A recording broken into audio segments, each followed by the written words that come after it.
Yes, Lan. We thank you for this wonderful opportunity. Be here in this conference 2025. Masaya. And I hope next year, mas marami pang taga-Yaslan ang makasama dito para ma-experience yun ganito. Grabe, masaya. So, thank you very much. I think bigay to ni Lord for me para makapagpahinga with Him and through Him, no?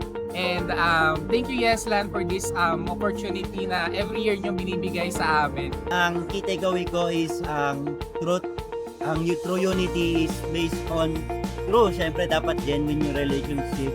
Saka we set aside our differences. So, ang takeaway ko po this FISCON 2025, House of Greed at House of Grace. So, dapat nandun tayo sa House of Grace para hindi tayo masta kung nasan tayo at malagpasan natin. So, I'm thankful na nabibigyan tayo ng chance na maibalik natin kay Lord yung blessings na tatanggap natin.